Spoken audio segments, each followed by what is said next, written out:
This is the Magazine RainMaker podcast.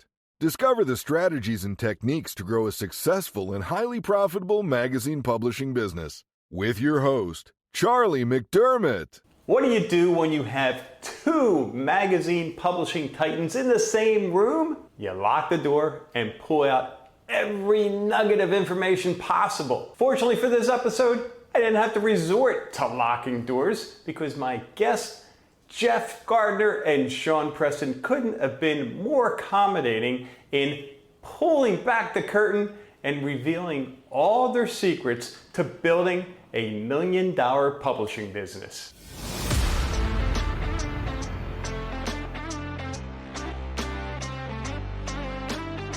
Today I have two titans of the publishing business, the magazine publishing business. We have Jeff Gartner and Sean Preston. Guys, how you doing? Doing pretty good, Charlie. Thanks for having us. Yeah, man. Doing well. Yeah, well, good. Well, one, congratulations. You guys are killing it this year so far. We're in June of 2024, and I think you're just getting warmed up. I mean, Jeff, you look like you're just getting warmed up. That's why you're in the tank top, right? You're ready. Prepared to blast off, man. We're just getting So, hey, guys, let's start with quick background. Your name is all over the BVM world, or I should say names from sales on a consistent basis, but not everyone knows you. And those who do, they want to know about your background. So Sean, why don't you kick us off? Fill us in your background. I started selling vacuum cleaners door to door when I was 18 years old. Get out. What an experience that must have been. Teach you how to deal with rejection. I'll tell you that much. All right. So real quick, your number one vacuum sales story that stands out. What is it? You have to have the decision makers present, which we all know in BVM is very important. So the husband and wife or couples, the couple need to be present during your presentation. So I show up at this one presentation and the husband grabs his keys and he goes, "I'm bailing out." And I go, "You got to be here for this." She goes, No, she can make her own decision. I'm like, okay. When in hindsight, you never go past the video and rebook a second, make sure that they're there. So obviously being so young, I went through it. And of course he walked back in right as I'm hitting her with the price, and he went into the kitchen, grabbed a knife, and he came at me. What? Oh my. I didn't see that coming. No. Wow. Yeah. Okay. But did you make the sale? No. Could you imagine? The daughter was probably about 5 years older than me and a bit of a bigger girl. So she tackled her dad on the couch and yelled at him, put him in the room. She kind of saved my life to a degree. Oh, and I didn't do it for much longer after that. But, good story. Right. All right. So I'm glad I asked. So I'm sorry I interrupted your background. No worries. Yeah, I mean, sales my whole life. So I'm selling jeans and shoes to polyethylene plastic pipe, construction equipment, lighting systems, gas leak detection devices, all the way into started to get into marketing and client retention programs, digital marketing, and now into publishing, print and digital medium. Love it. Jeff, how about your humble beginnings? So I would say I usually start the story with the personal training. I started personal training when I was 17. Fitness changed my life trajectory entirely. I loved it. It was super fulfilling. I found it hard to get the financial lifestyle that I was looking for. So I went into running a HVAC company with two of my partners. So we bought into it. When I was in personal training, I started with Good Life, and then I opened up my own little personal training gym. That was great, and it was successful at the time. At my age, certainly taught me a lot. I wanted to live a more lucrative life, and I had some people in the HVAC world, and that was a dumpster fire. I mean, it was like with Sean's knife story. We had cops show up at people's houses before we got there.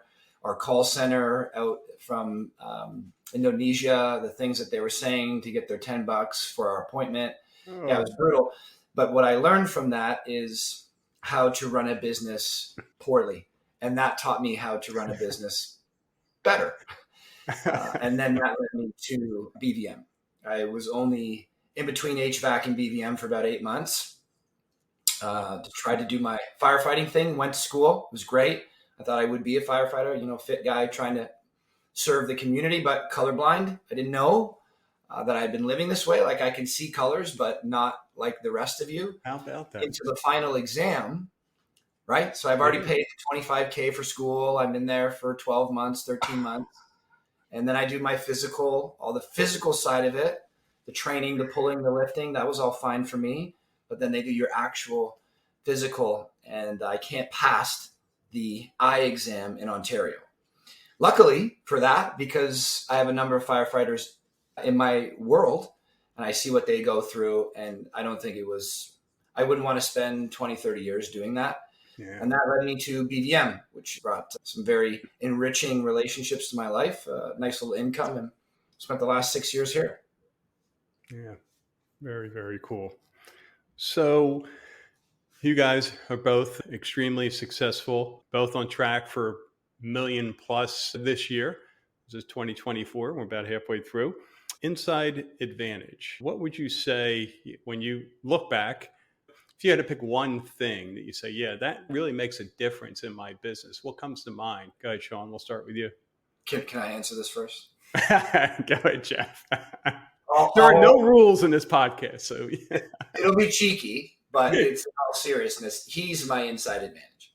In all truth, I don't want to recommend everybody become partners because maybe that's not the thing, but Sean's a killer and he keeps me straight, and he's my inside advantage more than anything else, for sure. Love it. Love it. You didn't see when I gave him the $10 before we got on the show. That's a tough one to follow up with, Sean. I think my life in sales gave me an inside advantage of already doing B2B sales before coming in. So there's orthodoxy to the way things need to be done, and there's legs to the stool. Networking is one of them, making your cold calls is another one of them, and going and banging on doors is another one. And I'm good at banging on doors. So I think that was my inside advantage, and being tenacious, right? Just relentless. I did stuff that most people wake out of bed, they can't lift the phone. I didn't do that. I was sick in a snowstorm banging on doors to try to get in front of people and get appointments, which I would argue is a lot harder, more time consuming. What's your mindset then, Sean? You sit back and you hear stories like that, and we've all done our share of cold calling, which is scary in and of itself. When you're about to bang on the door, i.e. walk in the door of a business, are you nervous? Do you kind of wish you weren't doing it? How do you get through that I really don't want to be here or do this threshold? There's a couple of components to that. I mean, one of it's mindset. How bad do you want to reach your higher why? Like, why are you doing this? If you don't have that higher why, you're not going to get out of bed every day. I want to live a really good life. And I was living that life when I was in the car business. Happy I'm not there anymore. That's not something long-term for me. This is, in my opinion, arguably way better. I get to be somebody in my community. I get to leave a legacy behind, and I do a lot of goodwill, and everybody appreciates what we do. So when you're going and you're getting appointments, whether it's on the phone or you're banging on doors, I just flick a light switch. Just flick the light switch.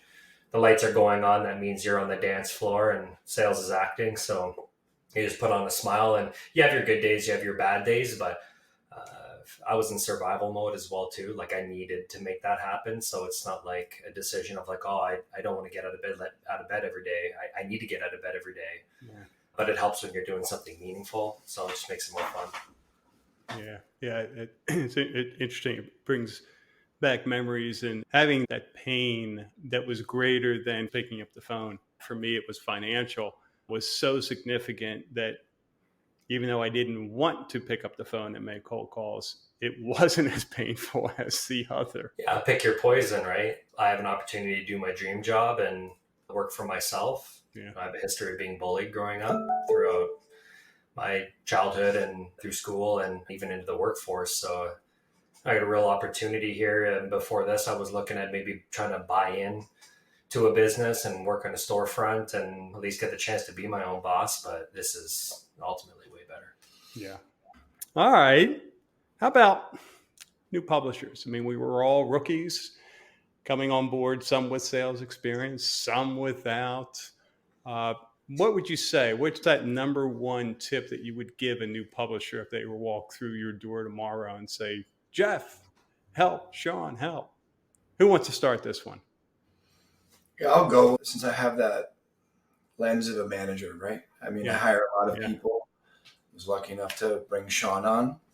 And for me, I look at it in two categories. You have your why, and then once you figure out your why, you start tackling the how. I find that too often we just tackle the how when you don't have a strong enough why. And you guys were talking a moment ago about the pain of staying the same being greater than the pain of change. If you don't have a strong enough why to get through those painful moments, if your pain of staying the same isn't greater than the pain of change, you won't do it. So you got to have a strong enough why. Outside of that, before we even get to the how, attach yourself to a successful person. It's been one of the most beneficial things in my life. I find people that are better at the thing than I am, and I do whatever I need to do to soak up their knowledge like a sponge. If I have to take them out for lunch, if I have to call them a bunch of times, I'm reaching out to a person right now. She's the top person in BVM. Luckily, in BVM, most of them will take your call, but she's destroying it. And I just hit her up and said, this is my situation. You're better at this than me. I'd love to get your help. And now I'm talking to her next week. And I did that with you. I've done that with Sean. I have a journal that is about 70 pages. There's about 25 publishers on there, about an hour call each, that I took just copious amounts of notes that have formed me, molded me into who I am today in the marketing world. So without those people, I don't think the steps would have mattered as much for somebody like me. And with the amount of people that I've hired in BBM, most of them struggle with that. If they can just attach themselves to somebody that's better at them than this, take them under their wing, most of us are willing to do that, man, that can change the game for you. Yeah. And I'd say it's, go ahead, Charlie. Well, I was just going to say, Jeff, you've really become a student of marketing. I know we've read the same books. I see posts on LinkedIn where you're giving thumbs up on books that I haven't even gotten to yet. How do you do that? How do you fit it all in? So there's this great book called The Infinite Game, and it talks about gamifying life. If you can turn whatever it is that you're doing into a game, I think it makes it much more entertaining and much more fun. So the big game that I'm playing is the game of life. I want to be an athlete of life, whatever that means to whoever's listening to this.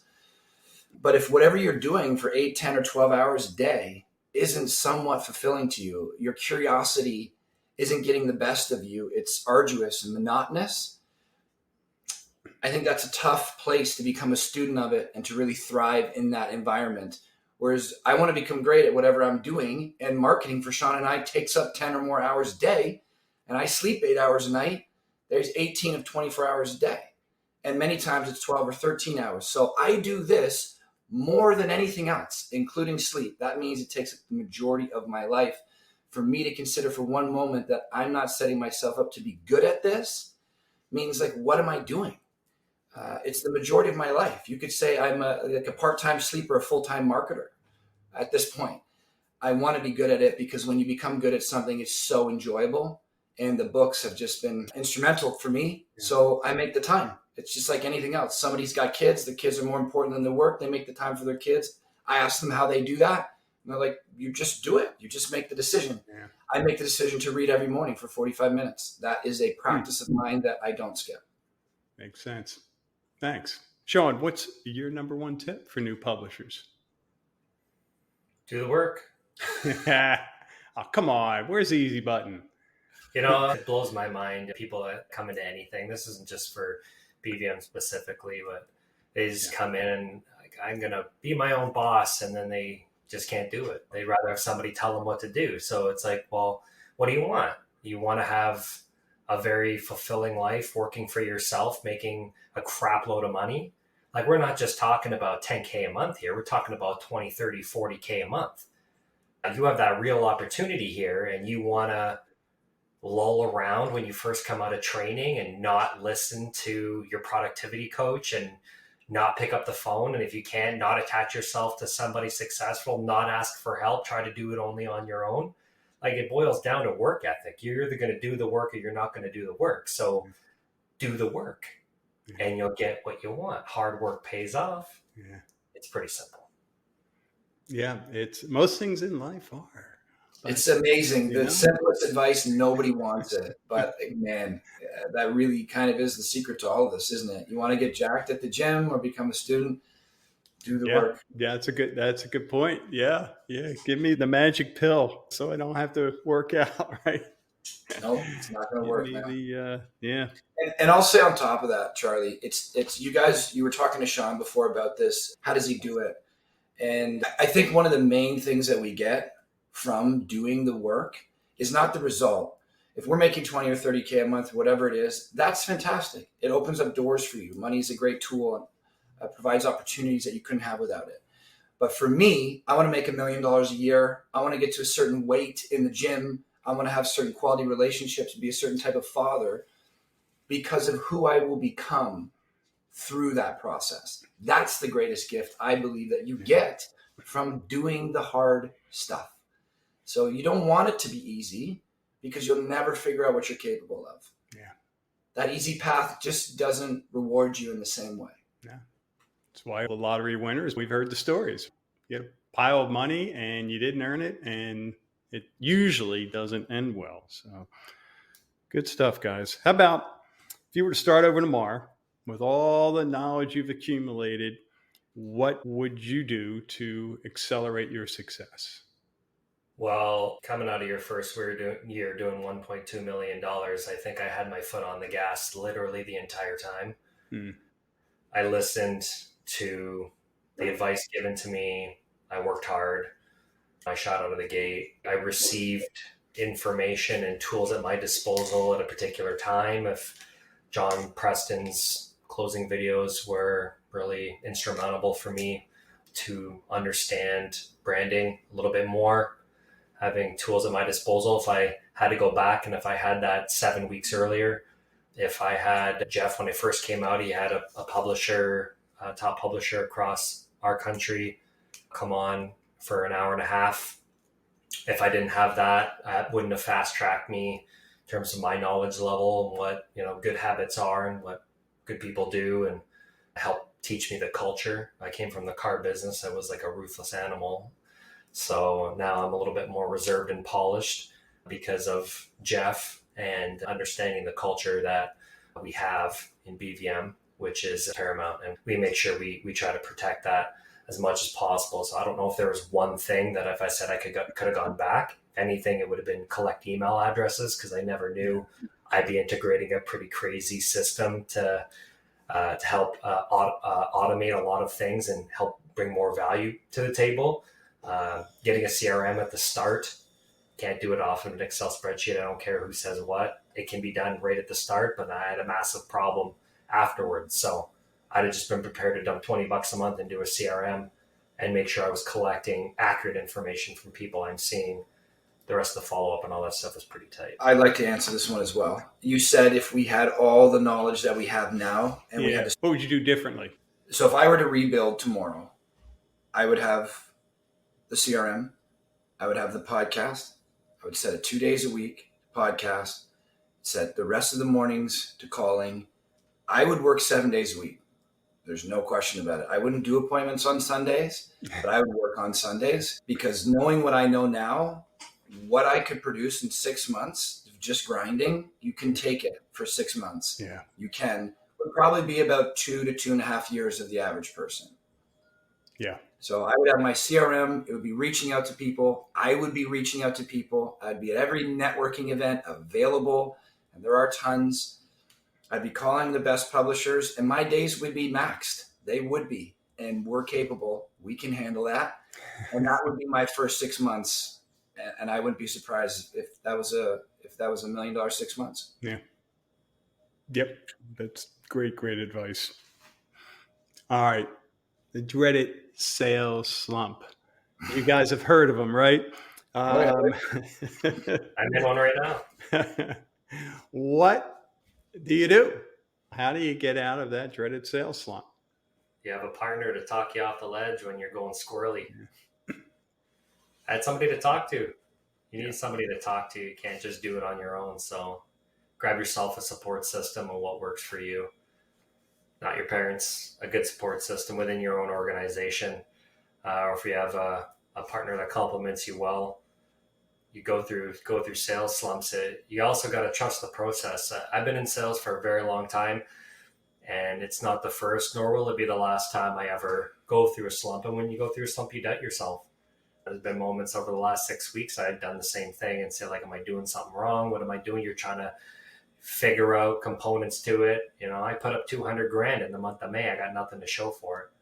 And the one business, $131,000 deal, goes and talks to her husband, and then that's it.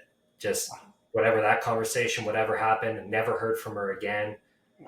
It's not like I can go to the business. I can't walk in and say, hey, we need to talk about this. So just get gut punched, and you're dealing with all kinds of stuff. Like how does that affects your mental state, like pretty significantly, and if we had all the time in the world, I'd share everything that happened to me, not just yesterday and then today, all day. And then you got to put a face on and deal with clients and all kinds of stuff. It's not easy to be an entrepreneur by any stretch of the imagination. So trust in the process, though, knowing and going back to the higher why, grassroots, a little yelling session in your car, smash your horn a few times. Doesn't hurt at all, but having that communication system and just remembering everything good that you're doing out there. Try to focus on the positives, not the negatives. If you're able to see the glass half full and you can see the light at the end of the tunnel, knowing that, hey, these are my goals, this is where I want to go if I just keep pushing forward, and that's where growth comes from, is the struggle. Yeah. Because not only are you going to get there if you just keep going and don't quit, but when you get on the other side, like Jeff said, you're gonna be a different person, and you'll be a better person. The old life happens for us, not to us. If I could, Charlie? Yeah, you can. In addition to what Sean said, so this isn't replacing, in addition to that, I found it extremely beneficial for me, and pretty much every single person that I model my life after has a physical and mental practice, which stresses the body and stresses the mind. It allows them to deal with obstacles regularly, and they become much less fragile. I would even go as far to say like anti-fragile. The more stress you create on yourself, the stronger you get if you adopt that mindset. And if you can just be calm, it allows you to accept these things as part of the process, like Sean said. But that zeroes me in a big way, and why I plug fitness and mental practices as much as I possibly can, because there's few things that have provided me as much value. Yep. Huge. I'm with you. Great tip. How about what have you guys done to scale your publishing business? Yeah, that's a great question. Well, we signed up with you, Charlie. We've learned to scale things in our business. I'll let Jeff talk about some of the details. I'll talk about the podcast a bit. Giving another opportunity. Again, it doesn't replace the other pillars within BVM of how we go about and get more business or get sit downs with clients. But it's a big value add, and it's an entire system that funnels prospects that maybe you weren't able to get a hold of on the phone. Maybe you tried knocking on their door and you couldn't get a hold of them. Maybe it's a business that you really want to get, but you have a hard time getting through a gatekeeper, and it funnels them in to bring them on to a show that we give away for free. And we get to tell their story as a business owner, who are the people behind the business, and then connect them all over the digital world, across social media, every podcasting platform where you can. That gives so much value, and that frees up a little bit of extra time. And that little bit of extra time is a lot of extra time. Changed my life. I'm able to have more time back for my clients and more time back for me. I still work hard and still work long days, but less fuzz of like, oh my God, I didn't get my 3 yeses this morning, and I didn't get them at the end of the day, and I didn't get them for 2 straight days. I still, at the end of the week, I maybe only need to hustle for a few, and in most cases, not at all. Yeah. And I know we talked about this in a previous video, but you're able to generate most of your leads through referrals, correct? Yeah, that when you have something of value that is valuable enough that people want to consume it or want to be a part of it, we've been fortunate enough to utilize the platform to be valuable, because the system is one thing, but the hosts of the show are another component to it. And we both have 2 different, very distinctive styles. Jeff is super deep in thought, and he's got his counseling background. He fits in like a dirty shirt into any conversation he gets into. I can certainly hold my own, but I'm a little bit different with my experiences. I maybe a little bit more humorous, or I'll joke around, or I'll push the boundaries with people when it comes to joking around and stuff like that. Try to have a fun time with them. Maybe a little bit more frugal if we're talking about drinking on the weekend or something like that. If I catch them talking about that, for sure I'll jump in and have a little conversation around having a good party and having a good time and that kind of thing. How about Jeff? Anything you want to add About to scaling? Yep. We were talking about this in the last one, practicing what you preach. From starting, we went from everything was outbound. We had to connect with them outbound through some way. There was no marketing machine out there for us to leave impressions on people's mind like we teach them to do for their business. Since the podcast, we're now creating our own clothing. We now have our own networking events, and a lot of people show up to them. We are at other people's networking events. We have our email list that is going out. We have our social media dialed in, like we post more than most people. And every single month we try to refine that. So we are getting so much attention now because we finally became marketers who market themselves, practice what they preach, the Jack fitness trainer analogy that I gave before. Yeah. It was just something that nagged at me constantly in the brain. It just wouldn't go away until it finally said, like, when you were in HVAC, you had to market yourself. I market myself when I was a personal trainer. How can you be a marketer and not market yourself? Yeah. Practice what you preach. And that has changed tremendously for us. And we are barely scratching the surface right now. Yeah. The video creation that we're about to venture into, our social media, again, it's just scratching the surface, our clothing, all that kind of stuff. Give us a year and check back in with us and see the difference. And that will all be because of scalability. Now, months into this, you have businesses coming to you rather than you chasing them. Is that an accurate statement? Getting there. Good point of it. Yeah. We're trailblazing right now. Yeah. We don't mind doing that. But I think what you'll find if we have this conversation in a year from now, the narrative is going to be different. So it's pretty bold to say that, but we know where we're going with it. And we know the power of the value of what we do in drinking. I like to say drinking our own Kool-Aid because it sounds kind of funny, right? But we drink our own Kool-Aid and say, hey, look, I did this and I did that, and showing people how to do it. That's a difference between a peddler or a salesperson and a marketer. Yeah. Yeah. So they say the worst number in business marketing is 1, right? Just doing one thing, whatever it is, networking, cold calling, emailing. And then the best number, you know what the best number is? And I'm just making this up. I'm sure it's been said. And it's indicative of what you guys are doing. 1 more. It's like, you've mastered this. Let's do YouTube channel. Okay, got that. Next, let's do the social media. Okay, next, let's do the videos. Okay, next, the podcast. Now, you guys are relentless, and it's rewarding you. And in a number of ways, I'm not just talking financially, but your energy, you feel great, your conviction, your confidence, and the impact, the ripple effect it's having on your clients. So good for you guys. Yeah, and next is the networking, right? And using the system to blast it out. Minimal changes need to be made within the system to alter when they go out. Only 4 emails need to go out. Then it's paying somebody who's already doing something within what we're doing, so it's minimal. And here's all of the businesses. They participate with us in the networking events. People nominate other people to host those networking events. They have the conversations now. They go and do it. And we're going as far as putting together a massive networking event that's more of a community than it is networking, but we're combining it both. So my magazine's the Art of Bluffs. And so in the Art of Bluffs, there's a big park there. And we're doing an Art of Bluffs community super soaker block party. We're going to line a soccer field with business owners. We're putting an obstacle course in the middle. We got a professional event planner who's helping organize it. I just got off the phone with the radio station today. They're coming to support, getting a fire truck there. We're going to have a bunch of kids.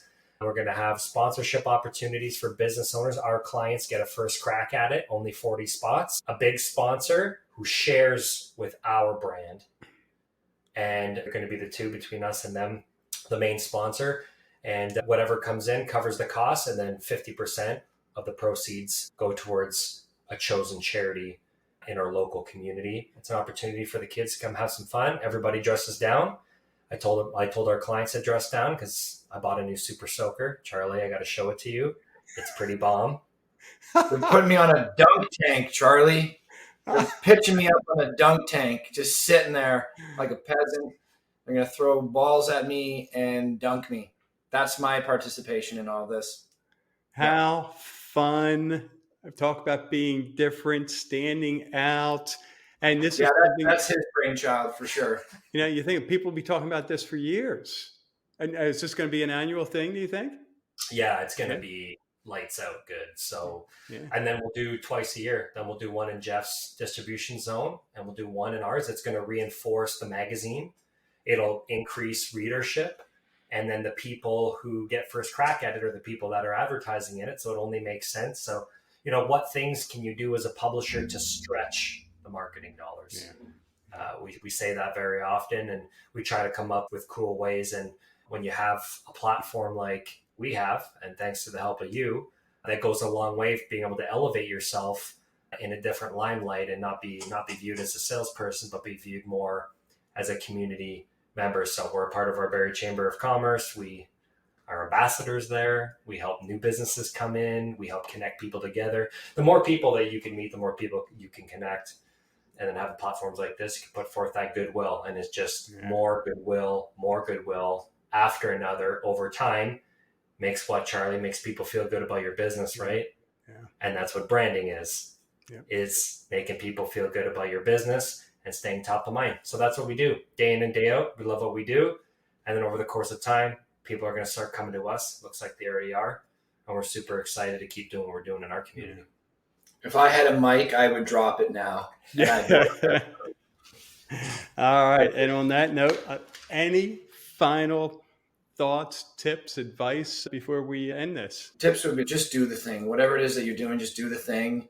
And, reach out to people that are better than you at this and just call them. If they don't pick up, who cares? And then I tip my hat to you, Charlie, because I made that first call to you and I knew right away that you read some of the stuff I did. You've read some of the stuff I haven't read, and you've built businesses and you are better at this than I am. And that's what I needed. If you weren't, we probably wouldn't be in this right now. Yeah. You have more business experience than me, and you've built bigger businesses than I have. And you've been in the same world as us. So you've been on both sides of the coin. And you put something special together that, for hungry people that get it, that are willing to work, because that didn't come easy. We worked at that system that you gave to us just because we wanted to expand it so much, not because you gave it to us half finished. It wasn't half finished. But I tip my hat to you, man. You gave us the opportunity to take it to multiple next levels. Like, it's not just the next rung of the ladder. It's probably the next 5 to 10. Yeah. Who knows what will happen in the next few years. But now we're out there and we know how to get out there through all these different mediums. And you are a big part of the catalyst for that. Well, thanks, Jeff. That's what it's all about. Right. Just those rising tides raise all boats. And you guys are a big part of magazine RainMaker. And I really, really enjoy spending time with you and helping you. And I'm excited not only for this year, but man, to see what you guys have going on next year and the year after. You're full of surprises. And I know a lot of publishers really appreciate what you just shared, and probably going to be getting some phone calls. So you ready? For me, I'd say, Charlie, like, everything that Jeff said is bang on. It's how people view each other. How do they view themselves when they do this job? Because most people don't view it the way we view it, right? If you view it at the goodwill, like when I try to explain the magazine to somebody, I tell them, like, when you go walk in your neighborhood, you don't, whether you have a dog or not, you walk by somebody who has a dog and you know the dog's name, but you don't know their name. And when people talk to each other, they don't look at each other in the eye anymore. And you wouldn't trust your 16-year-old daughter to go babysit the person who lives 7 houses down the road anymore. The world's upside down. The digital age took a lot of things away that were important or that are less existent as they are today. That sense of community and people knowing each other. This thing called the neighborhood watch was like very much more prevalent than it is today. That goodwill of bringing people together, what the magazine does, it's amazing. And if you're a publisher of that, you need to embody that in what you do every day. You don't just make cold calls and sell ads. You're a marketer, and all the new suites of products that you're coming out with, BBM's coming out with, I think they all complement each other. Yeah. And so when you're going out there, you need to do networking.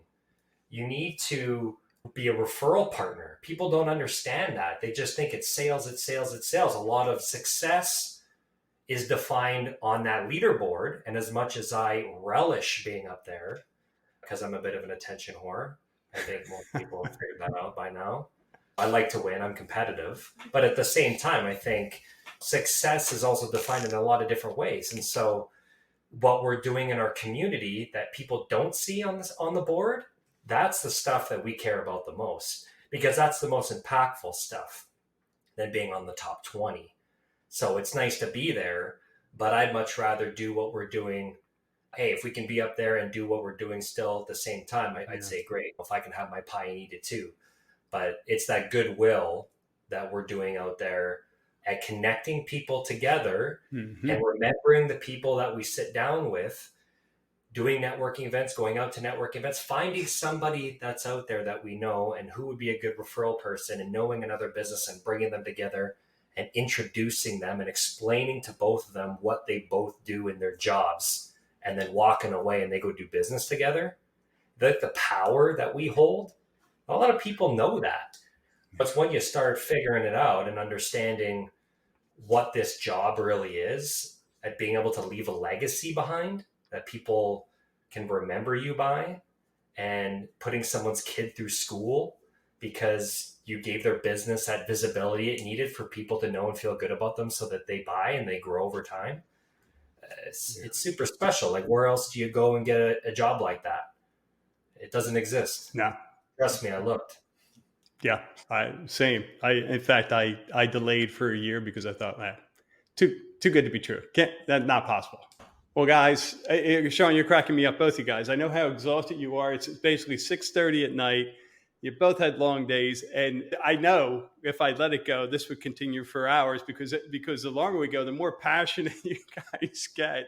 And you're not only passionate about helping other business owners in the community, but really what I appreciate, and I know the listeners do here, is you're passionate about helping all publishers as well. You want to see them all succeed, just like you all, and that's the point of this podcast. So thank you both very, very much, and to have a good night. You still have a meeting to go to. Holy cow. All right, guys. Thank you. Thanks, Charlie. Thanks, Charlie. Take care, man.